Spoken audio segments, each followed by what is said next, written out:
tema de hoje é não tenha medo de ter medo.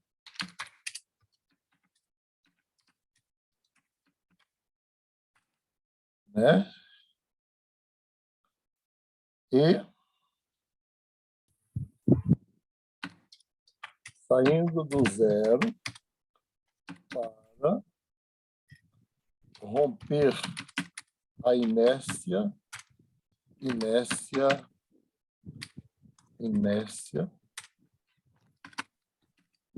e se movimentar rumo a um objetivo. Nossa, eu estou floreando tanto aqui, né? Não dá tempo para chegar mais junto. Ou dizendo de outro jeito, planejamento estratégico.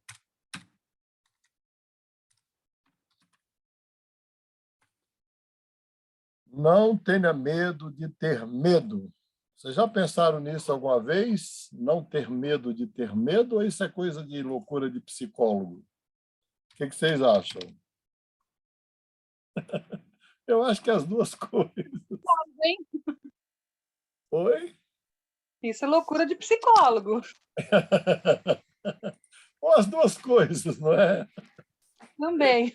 As duas coisas. Mas vamos lá. Eu vou postar um vídeo aqui.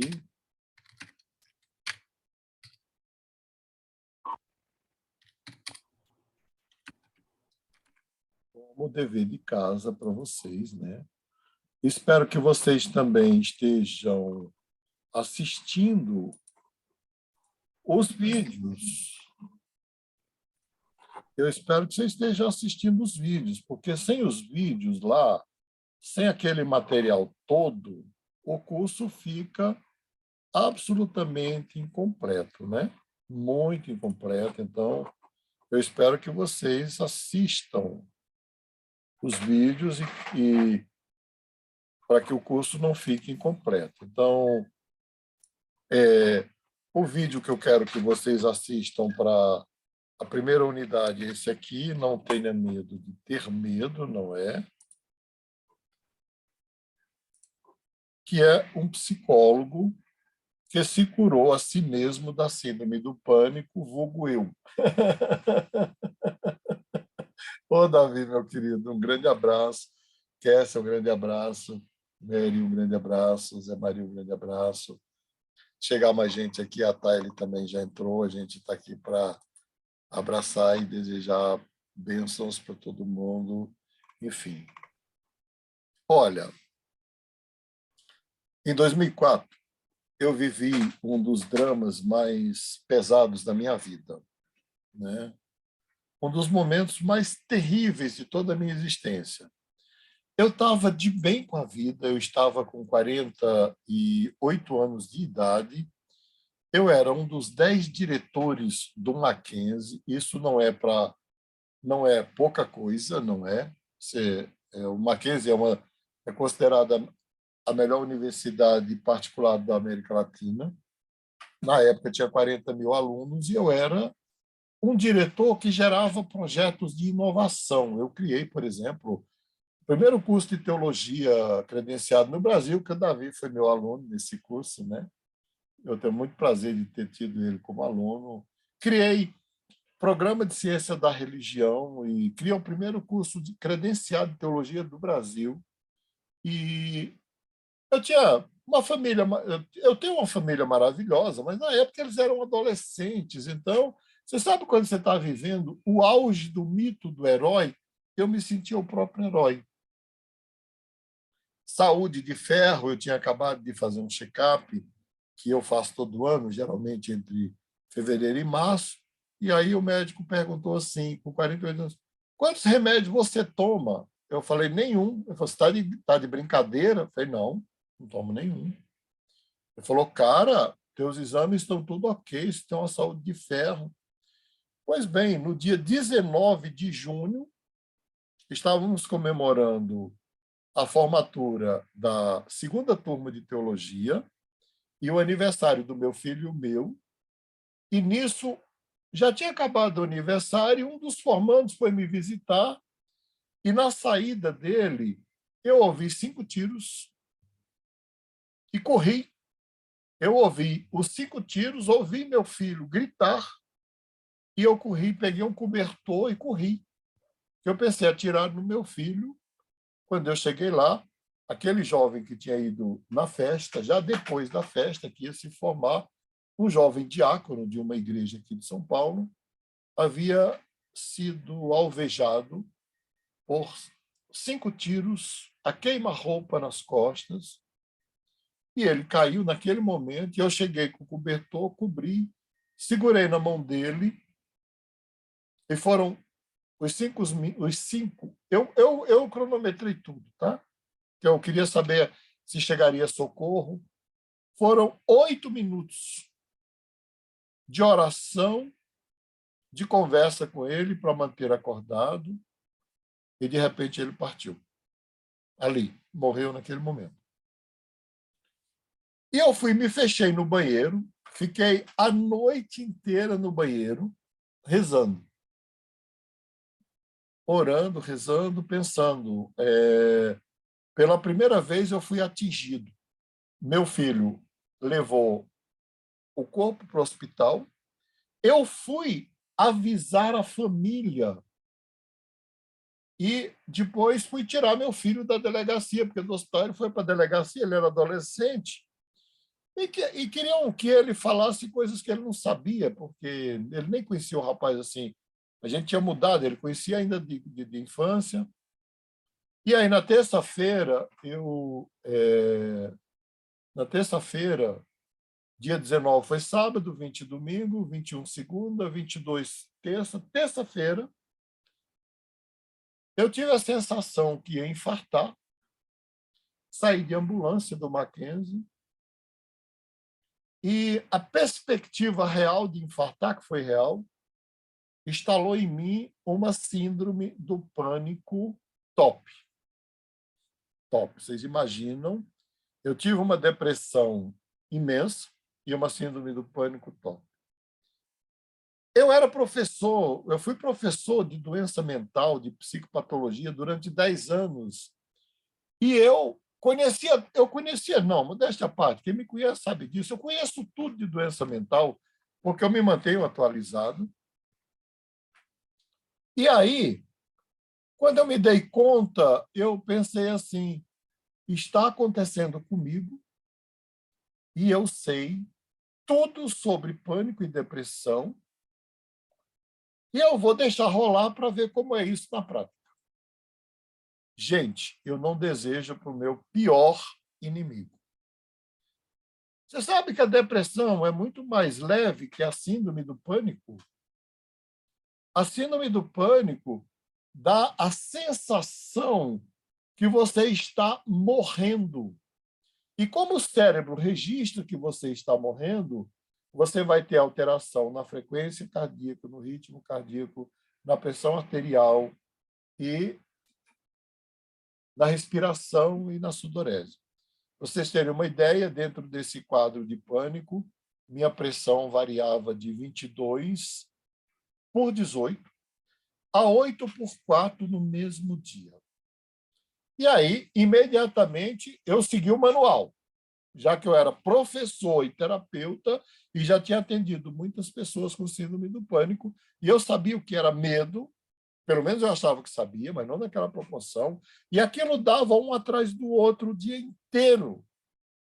E aí eu fui num bom psiquiatra, um grande amigo meu, Dr. Pécio Ribeiro Gomes de Deus. Não sei se ele chegou a ser professor do Davi, mas ele deu aula na teologia também, o Pécio. E foi muito interessante que eu contei tudo para ele, ele falou assim, Maspori, você vai ficar bem, mas eu só aceito te tratar. Isso fato é verdade. Se daqui 2 anos, quando você estiver bem, você me aceitar para fazer mestrado com você em depressão. Eu falei, você está de gozação? Eu estou com depressão e pânico e você quer que eu faça mestrado, que eu oriente você no mestrado? E ele riu, falou, mas eu sei que você vai sair. Eu conheço você pelas suas obras e eu quero ter o prazer de ser seu aluno de mestrado. E realmente ele fez um grande mestrado comigo sobre depressão. Ele fez sobre o papel da fé na depressão. Mas aí eu falei para ele, mas por que 2 anos? Ele falou, Máspoli, se você sair com todos os recursos que eu sei que você tem, espirituais, intelectuais, e a força de vontade e a pessoa que você é, porque você é um doutor em saúde mental, é no mínimo 2 anos. É em média 2 anos. E eu saí dali e pensei, mas 2 anos é muito tempo, eu não tenho 2 anos, meu Deus do céu, eu sou diretor. Em 2 anos eu terei abortado os projetos que eu estava credenciando a teologia no Brasil todo, uma responsabilidade imensa sobre mim. Mas, mais do que isso, eu estarei desempregado com 3 filhos adolescentes. Quem vai sustentar meus filhos? E aí, eu fiz aquilo que eu sei fazer, que é estudar. E aí eu mergulhei no medo, né? E na depressão. A depressão, que eu não vou falar dela hoje, durante a minha depressão, eu escrevi um livro que chama-se Eclipse da Alma, que já está na 3ª edição. Eu escrevi dentro da depressão e saí. Mas eu não sabia nada de como sair do pânico, a não ser aquelas coisas. Toma remédio, Rivotril e Frontal e sertralina, Prozac, fluoxetina. E eu nunca tinha tomado aquilo. Eu sou neto de uma índia. E aí eu tomei aquilo. Bom, primeiro que eu tomei 1/4 de cada. Ele me deu para tomar 3. Eu tomei 1 de cada, era para tomar de manhã e de tarde, eu tomei 1/4. Com 1/4, eu dormia 18 horas por dia. E aí eu pensei, eu preciso encontrar um jeito de vencer o medo. E aí eu não estou falando de um medinho, eu estou falando de pânico.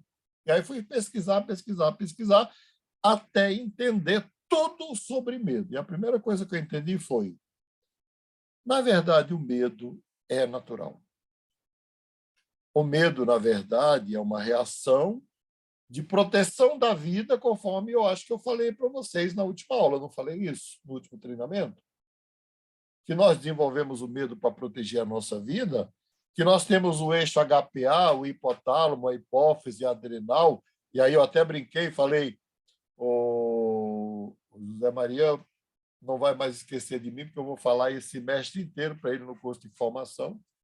E aí, a amígdala, quando detecta um perigo, ela aciona, a hipófise aciona a amígdala aciona a suprarrenal, que taca adrenalina e cortisol, e aí você... Esse mesmo mecanismo é para ansiedade e pânico. Pânico e ansiedade. O meu problema era como é que eu vou desligar a amígdala, que estava a 1000 por hora, dando 10, 15, 20 descarga de adrenalina por dia. E quem já teve pânico sabe que é paralisante. O medo paralisa. E aí eu cheguei à seguinte conclusão. A crise mais violenta de pânico que alguém tem não dura mais do que 8 minutos. Você acredita nisso? Quando eu descobri isso foi um alívio. Para quem está dentro do pânico, 8 minutos parece uma eternidade. É uma eternidade, porque a tua percepção do tempo, do espaço, de você mesmo no pânico fica distorcido. Mas saber que só duraria de 7 a 8 minutos, eu pensei comigo, uma coisa avassaladora, terrível, que é a sensação de morte, mas que só dura de 7 a 8 minutos, eu suporto. Afinal, eu sou cearense, então eu suporto o medo de 7 a 8 minutos. Eu aguento esse troço. O segundo ponto que eu descobri, que foi tão importante quanto o primeiro, é que o gatilho para ter medo é o medo de ter medo. Por isso que o título da minha aula, da primeira parte da aula, é Não tenha medo de ter medo. Aí eu pensei, se o medo é natural, se ele dura de 7 a 8 minutos, e se o gatilho para ter medo é o medo de ter medo, eu cheguei a essas conclusões por mim, tá, gente? Depois, hoje, esse modelo, ele está, por exemplo, lá no Netflix, no vídeo sobre ansiedade, do Explicando a Mente, e está também no vídeo O Cérebro Humano, que está lá no material que vocês têm acesso. Espero que vocês estejam acessando e assistindo os vídeos. Mas naquela época não tinha nada disso, afinal, de 2004 para cá já são 18 anos, não é?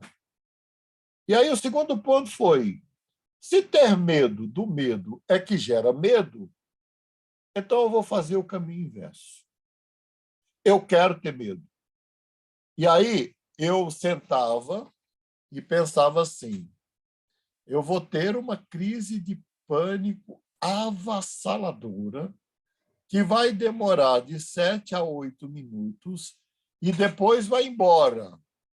E eu não vou ter que fugir disso, eu não tenho como fugir disso, porque isso são reações autônomas do sistema nervoso parasimpático e vai dar mesmo, e eu vou ficar apavorado mesmo. Então, se o medo de ter medo é que alimenta o medo, eu quero ter medo. E aí eu dizia, gente, eu falava isso mesmo, dizia, pânico, vem em mim, que eu estou facinho para você.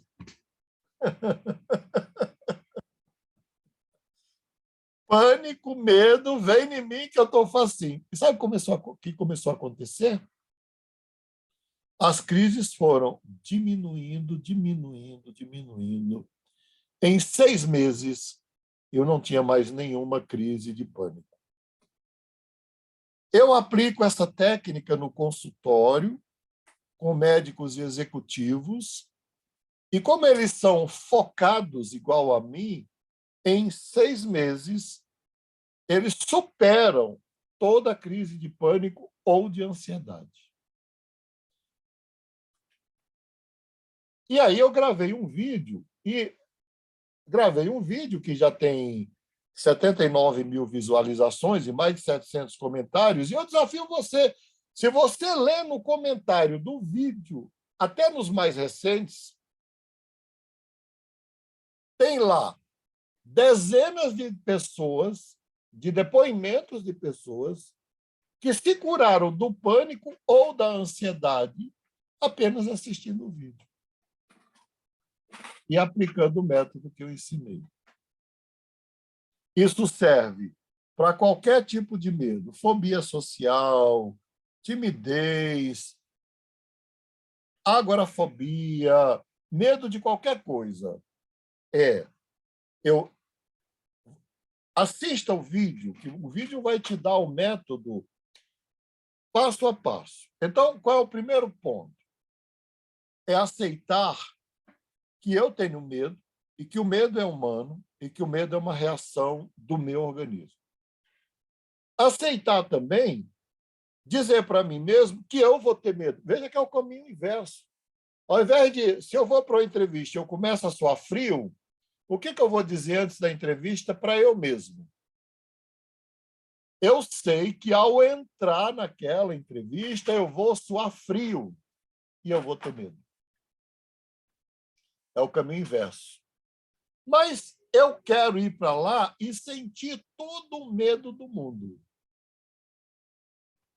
É uma postura contraintuitiva, não é do senso comum, mas hoje, eu pesquisando depois, que é o que está no vídeo O Cérebro Humano do Discovery, é a técnica usada pelas tropas de elite norte-americana para preparar não só o soldado para o campo de batalha, mas para curar o soldado que volta de lá com medo e pânico, que é só 80% dos que vão.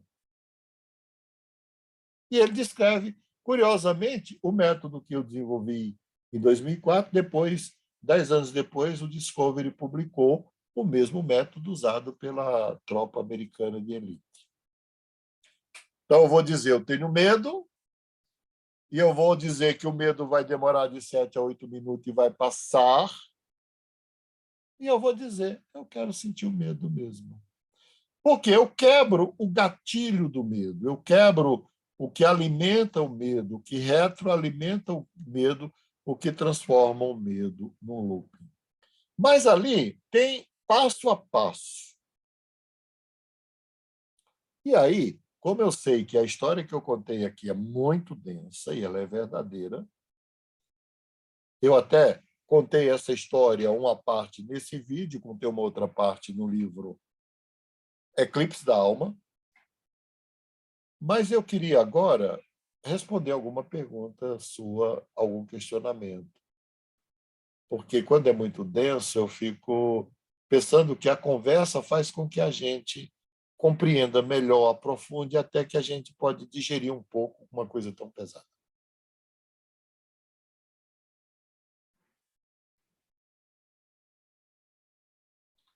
Então, perguntas, comentários.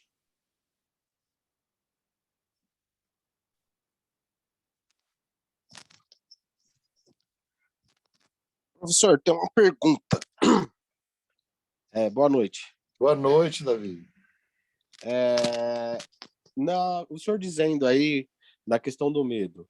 Então, é normal ter medo, certo? Natural. E Você o medo, ele você não, nasce com medo. sim. O medo, ele não pode ser, então, o nosso limitador em alguns momentos. Sim, Mas nós sabemos que ele rege muitas coisas, sim. né? E como eu faço isso? Sim, você vai fazer o caminho inverso. Você não vai dizer eu vou enfrentar o medo. Você vai dizer eu vou sentir o medo. Mas o medo vai terminar, porque eu vou continuar vivendo. Com medo ou sem medo. Porque o medo, lembra da metáfora do leão enjaulado? Que eu falei, não precisa nem de leão, porque, na verdade, o medo exagerado é porque a gente amplia aquele medo que é natural, verdadeiro e real. Então, quando você fala, eu tenho medo de ter medo, e por isso eu quero passar pela experiência do medo, você reduz o medo ao tamanho real, ao tamanho natural.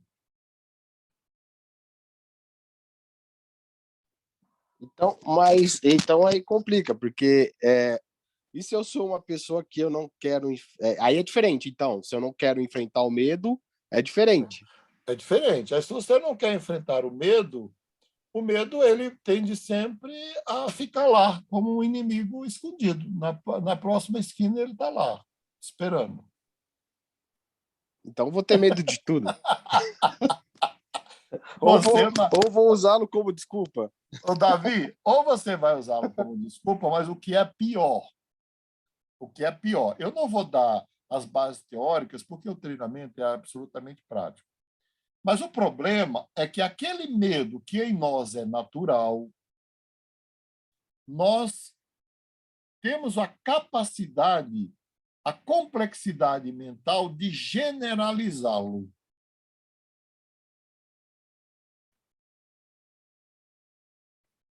E nós vamos lá.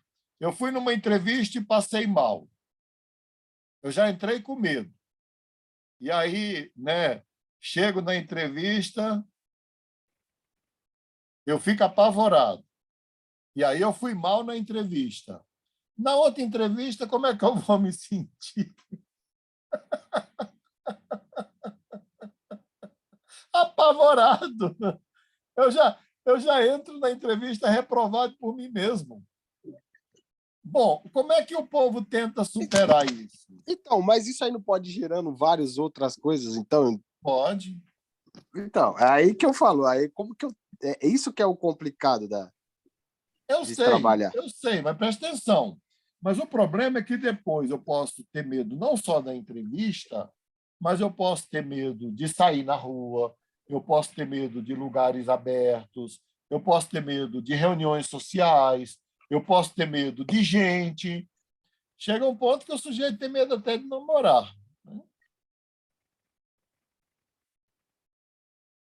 Ainda bem que eu não cheguei nesse nem na síndrome do pânico, eu estava ferrado. Né?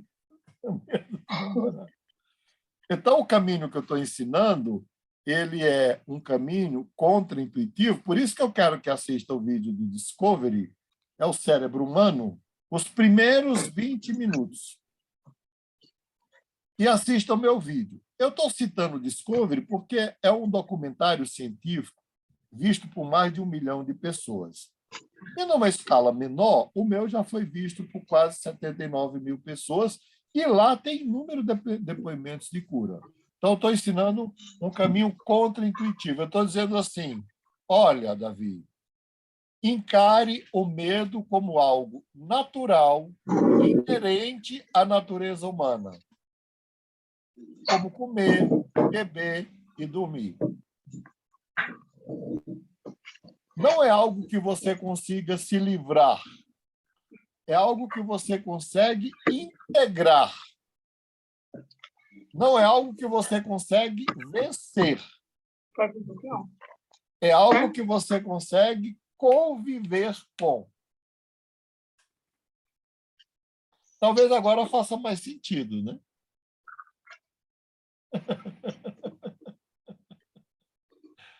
Mas eu quero que assista o vídeo que eu falei, que está lá, e assista o vídeo que eu postei aqui, que eu acho que eu postei o vídeo aqui, não postei? Eu postei o vídeo aqui? Postei, é um psicólogo que se curou a si mesmo da síndrome do pânico. E sou eu. Opa, até chegou aqui a Cris, seja bem-vinda. Seja bem-vinda aqui. Mas vamos lá. Essa história sobre o medo faz sentido?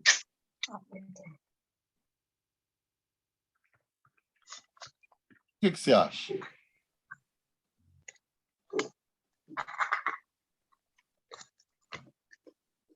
Faz sentido? É um caminho novo, não é? Talvez você fique assim um pouco apreensivo, porque é um caminho totalmente diferente. Mas é o caminho que é usado hoje nas grandes universidades do mundo. Isso. Eu vou dar o link do Discovery também. Nas grandes universidades no mundo e nos grandes laboratórios do mundo que trabalham com medo. Então, assim, eu descobri... Na verdade, eu estou afinado com o que existe de melhor na neurociência e na psicologia profunda no mundo mesmo. Não é? Isso não é uma coisa de...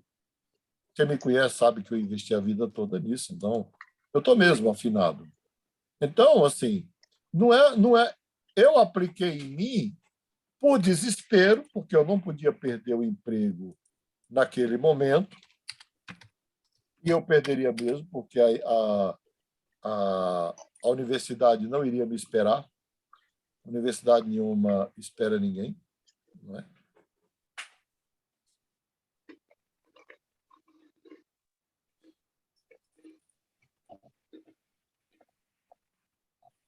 Achei. Mas, assim, eu apliquei aquilo intuitivamente, e aí, quando eu entro em contato, já estou postando aqui, viu? Quando eu entro... Aí, anos depois, uns 10 anos depois, o Discovery publica esse negócio. Não, que 10 anos? Não tem nem 10 anos. Tem, ó, o Discovery publicou isso no dia 10 de janeiro de 2017. Se você pegar os primeiros 20 minutos do vídeo do Discovery e o meu vídeo, vocês vão ver que, com pequenas variações, é a mesma coisa. Só que o meu é bem anterior. Já postei aqui, Kessia.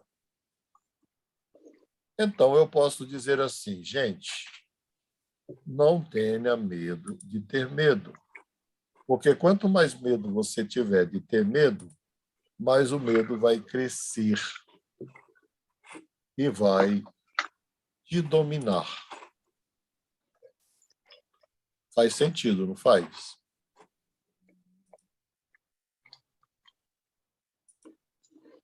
Ninguém vai falar nada, só o Davi vai falar. Mais medo você tem. E se você encarar o medo como inimigo, o medo cresce e te engole. Então, no Netflix, o que está lá é muito mais elaborado, mais sofisticado no Netflix, no Explicando a Mente. Tem um vídeo sobre ansiedade e aplica o mesmo método que eu sugiro para a ansiedade, só que eles falam de um jeito assim mais, né?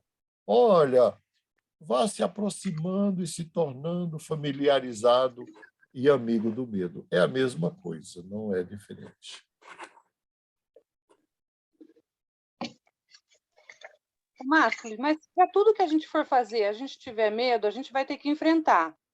Só que aí é aquilo que você falou, a gente não vive se a gente for enfrentar todos os medos que a gente tem no dia a dia.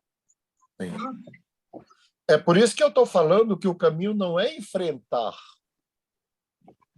É dizer, não, eu vou ter medo mesmo, mas eu vou.